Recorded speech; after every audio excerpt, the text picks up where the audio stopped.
Welcome to the BiCurean podcast, where we explore and embrace the seeming contradictions of life. What actually is BiCurean, you ask? Well, you may not necessarily have a mental concept of BiCurean, partially maybe because it's a made-up word. You embody it.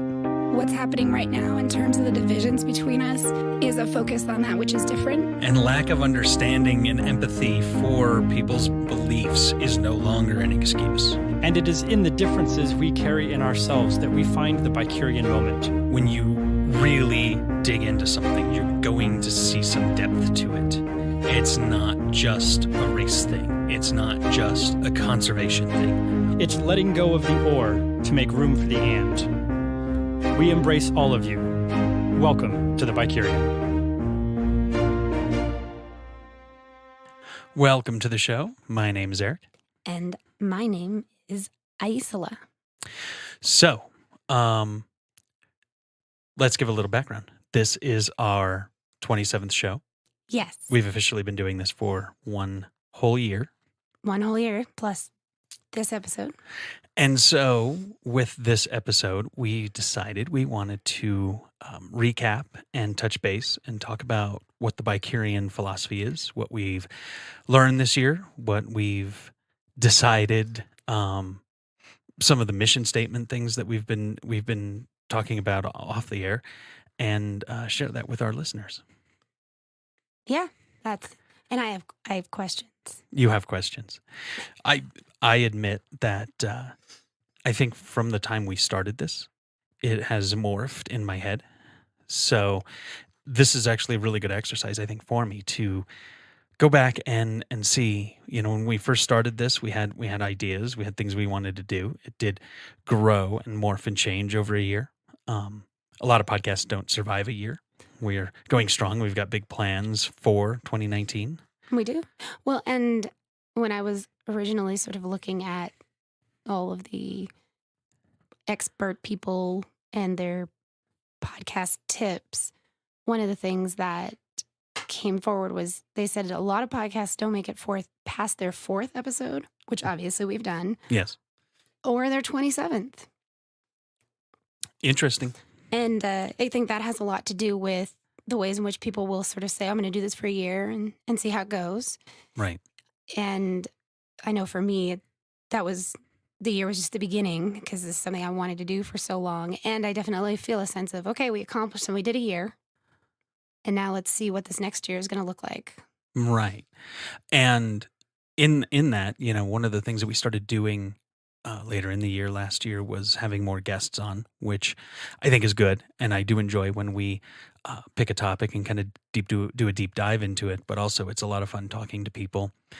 We have a long list of people for 2019 potentially, but realistically, I feel really good about where we've been and the things that we've been doing. So yeah, and one of the things that I appreciated, and I want to give you a little bit of a shout out, that I was definitely wanting to maybe do more perfectionizing when we first started. And I appreciated the let's just dive in approach and felt like that also really gave me the chance to learn a lot. Like, obviously, I'm much more comfortable with the microphone these days. And it turns out there are a lot of places I have to talk in a microphone in my life. And so this has had wide-ranging benefits. Absolutely. It's a very good skill to have.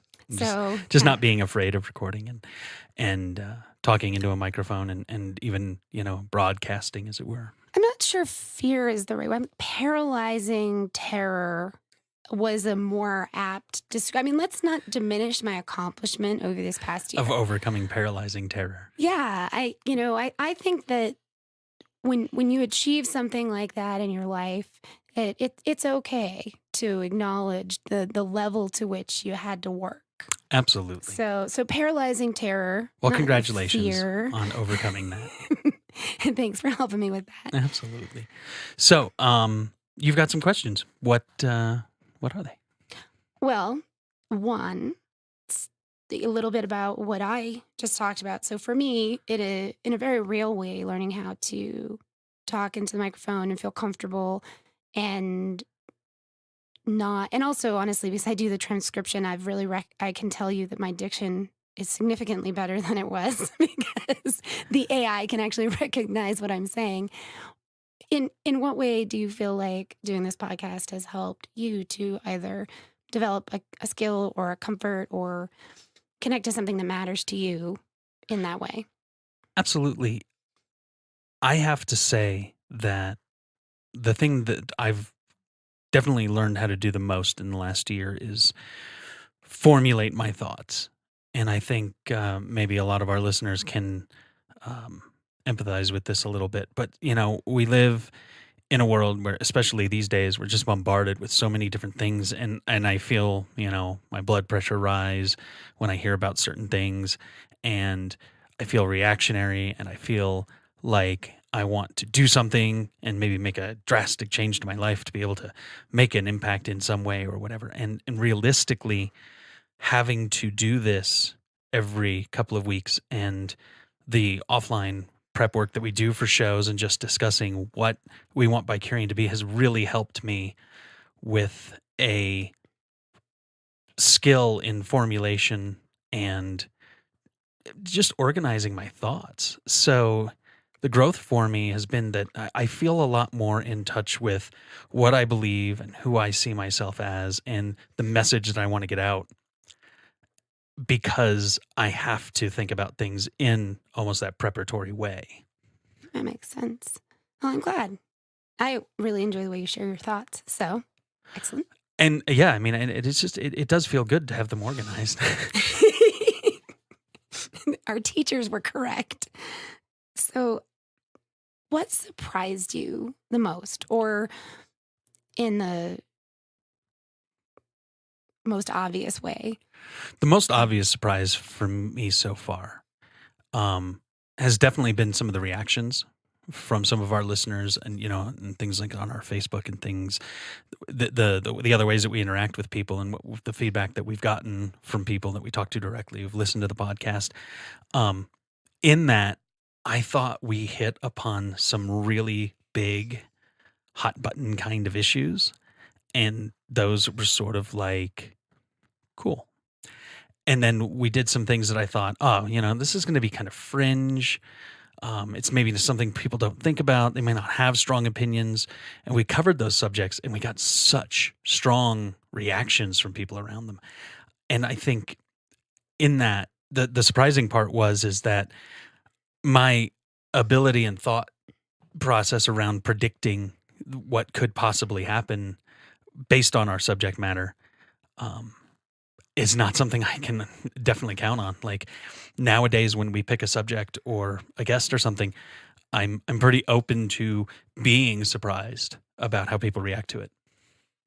That's a really good point. It definitely has surfaced some unexpected opinions, some unexpectedly strong opinions on topics that seemed like they would be quite benign, and then crickets around things that seemed like they might be controversial. Yeah. So that was definitely, I follow you on that one.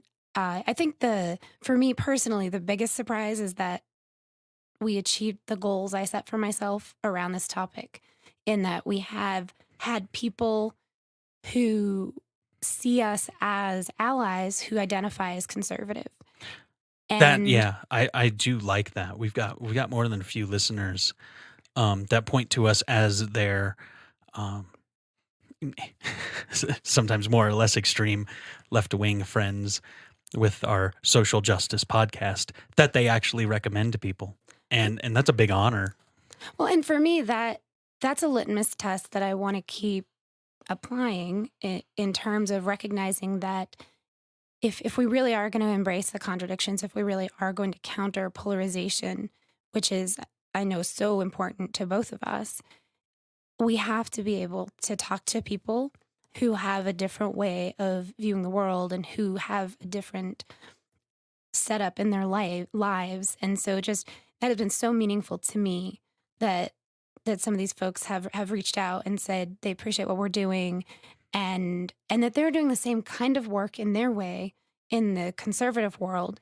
And I appreciate them for that. I really feel like our country has so much potential because we have such a variety, an opportunity for variety and difference, and that we haven't really not been living into that particularly well in a larger way. And so the fact that in the first year we were actually able to achieve that with at least a few people, that's really exciting to me. And it's one of the things that has me very committed to doing this for as long as we can continue to achieve those kinds of results. Absolutely. And I will say, along those lines, it's something that's really kind of become clear for us in the last couple of weeks. We started this with this idea of embracing contradictions and understanding the two sides of things, but as a further mission statement that we've sort of embraced, and you'll probably see this on our website and in other material, but what the mission statement has now become is to get people to think outside of polarization, to see both sides, to maintain your beliefs. We're both fairly left leaning, and yet understanding where the other side or even our own side is coming from has been so key. And ultimately, our mission statement comes from a place of driving our culture to embrace the idea that people can disagree with you and then we can still come to compromises. We can find ways to coexist. One of the shows we did last year that really brought that to the forefront for me was the Indigenous Peoples Day versus Columbus Day things that we talked about, and how being able to explain to people that I know that we have a reason to celebrate Columbus Day that is not the glorification of a tyrant or a bad person. Like, that's not good. I can agree with that. But also, as a person of Italian American heritage, an Italian American Heritage Day, which is what that holiday was granted under the guise of, it makes sense. And so being able to understand that, yeah, I think we should celebrate Indigenous Peoples Day. I don't think that that's a bad idea. And an Italian Heritage Day was something that was very important when it was introduced. So that's a simple area where we can stop seeing this polarization of, if you support Columbus Day, you clearly hate Indigenous people. It's not that simple. Right. And it frequently isn't. It frequently isn't.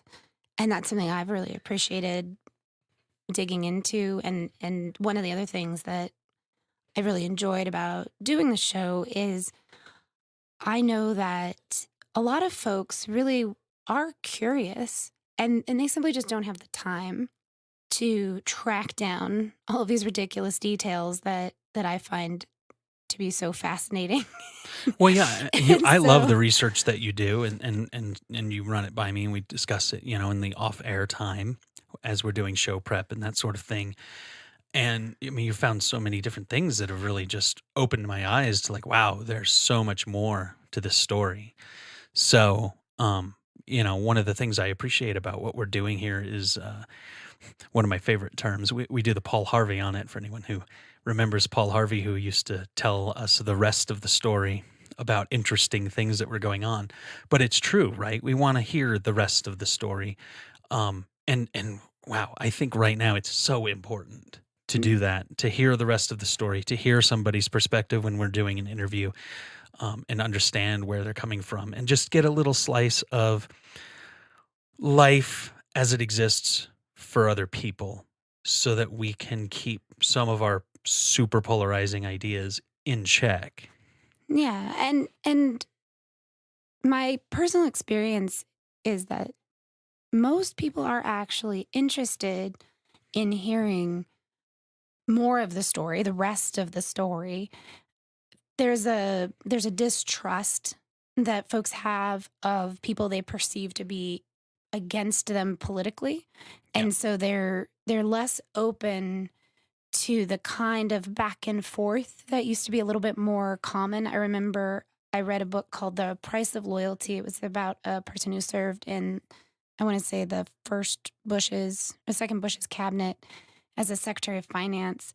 And he'd served in several political administrations, presidential administrations.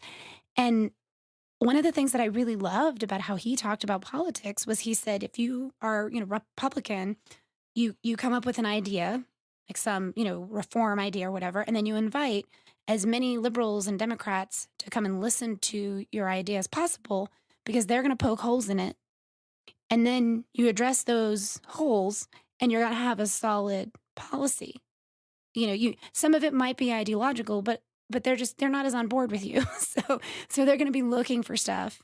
And his perspective on political work was exactly that in a lot of ways your best allies were your loudest critics because they were going to review your work from the perspective of thinking it's not going to work and identifying those things before you implement it so you could actually proactively address concerns. And when I read that, I thought, well, that's so sensible. When did politicians get sensible? And yet he was saying that was really typical of administrations up through the mid-'80s. Oh, yeah. I mean, there used to be this thing. It doesn't exist anymore, especially right now, where our politicians that we elected went off and did their best to maintain the values that their constituents had in mind for them when they were elected, but also knowing full well that they would have to go and make the government work and be able to work through the things that came up and choose carefully and sometimes unpopularly a compromise. But in the end, government used to work for the people en masse. And it might not do everything that you and your personal beliefs wanted it to do, but at least it got you most of the way there.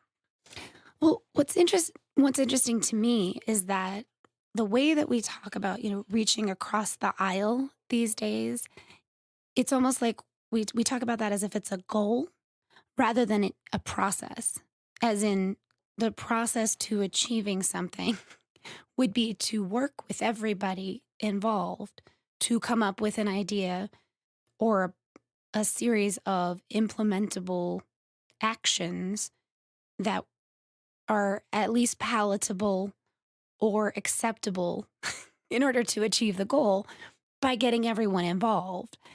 And it doesn't seem like that's necessarily a perspective, although it's one of the things I liked when we had Jared on and the pragmatic progressive, where he talked about politics being where we work out our differences.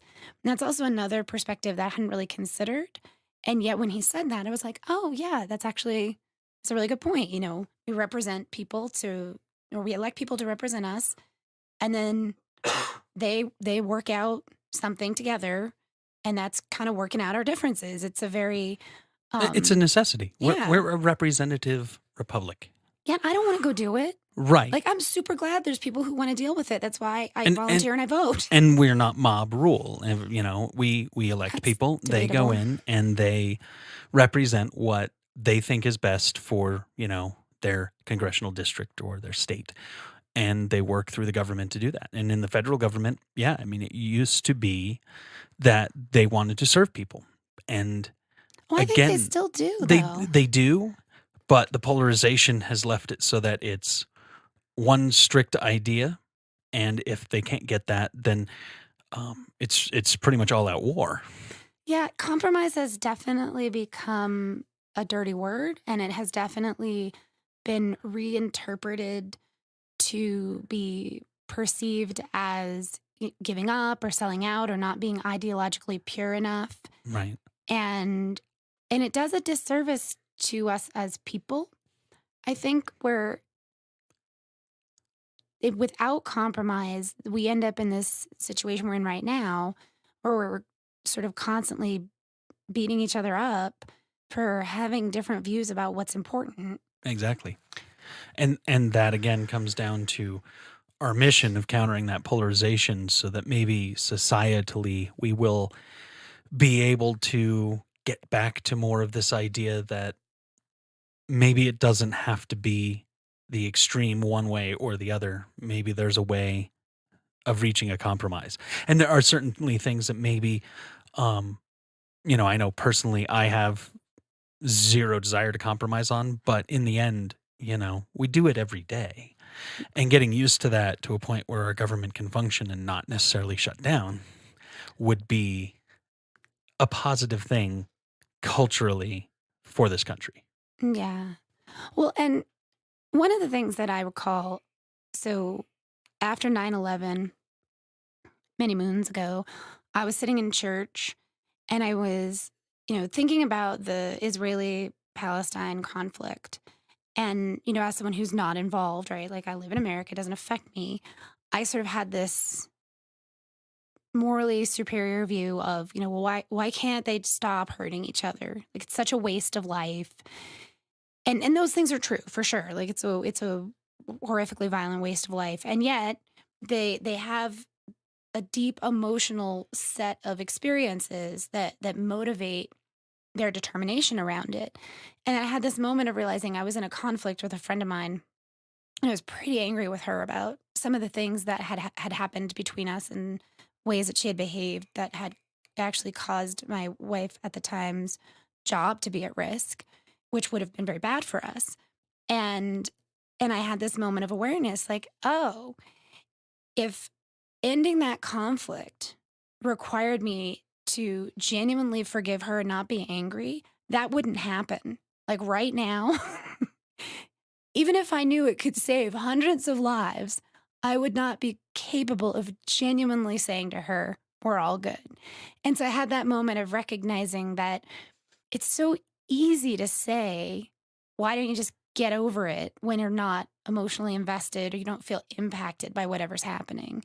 And it's so much harder when you're in the thick of it to take that step back and sort of identify, well, what is it? What's happening right here? Is this actually something that really matters to me? Or have I gotten caught up in the need to win?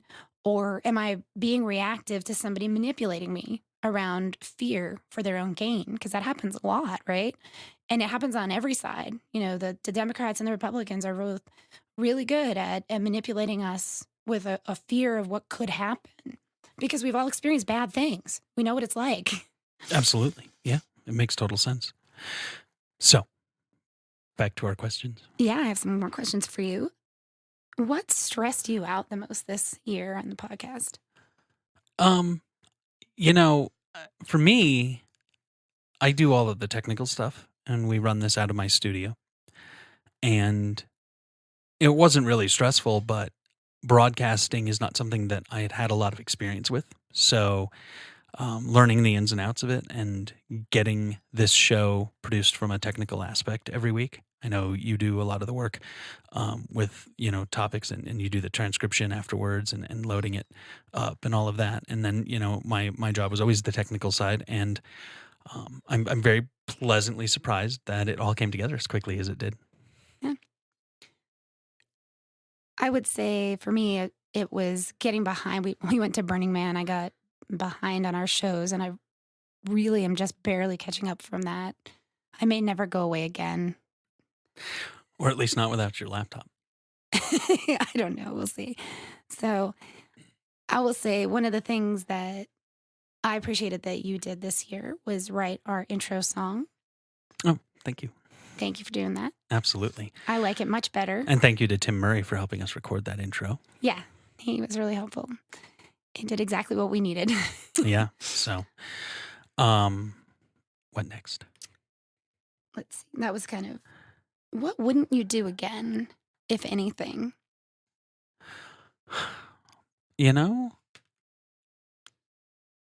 I think the thing that I dislike the most, so it's not so much I wouldn't do again, was when we did wing it a few times on our subjects. I like when we have time to prep.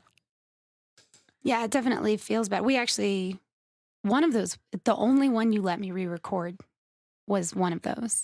Yes. Because you allowed my perfectionism to rear its head. Yes, we did. We listened to it and we said, let's take the information that we went over and let's redo that.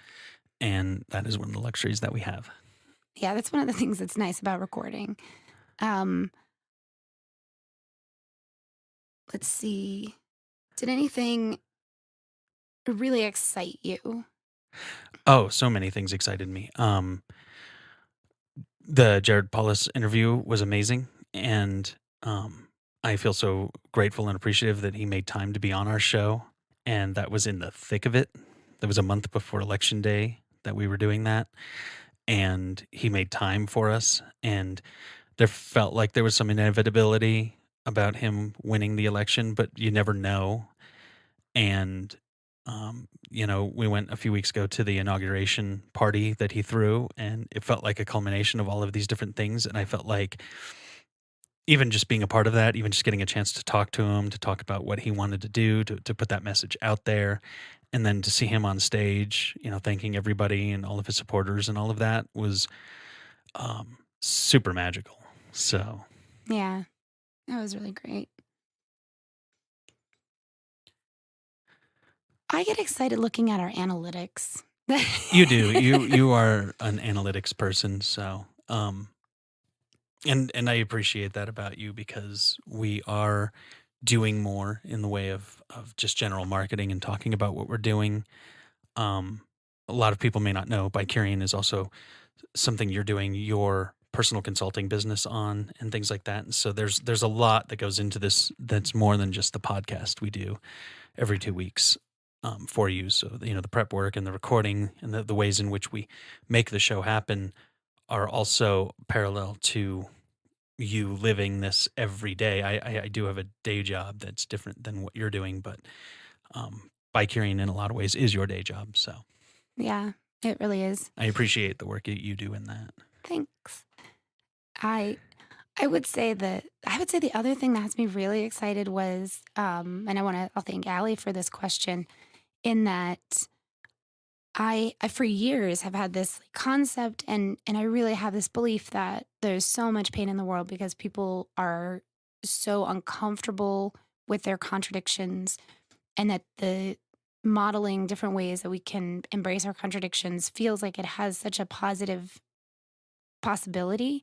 And yet it kept not feeling like I had the oomph around how to express it. And she asked, what is it? Why does it matter if we embrace our contradictions? And I'd had that and we talked about that, and you'd asked that question, but in a different way. And there was something in that conversation, and I was like, well, it's a counter to polarization. And then I was like, ooh, I think that's something. And I talked to you about it, and you were like, that's it. And just that feeling of finally really getting to, this is what we're talking about. Like, I really want to be part of creating a cultural shift where people get more comfortable with their discomfort with things that don't fit. Well, and that is just it. Like, we knew deep down what this was about, but we finally had words for it. Exactly. And I did appreciate that. So I'm super excited to see what that does for us as well in terms of being able to reach people and actually include more people in the conversation. I know one of the things for 2019 that I'm excited to be launching is our Patreon. And as part of that, our email list, which we just started, bit.ly/BICUR, very easy to remember. I'm sure we'll post a link to that too. What? Oh, yeah, we will.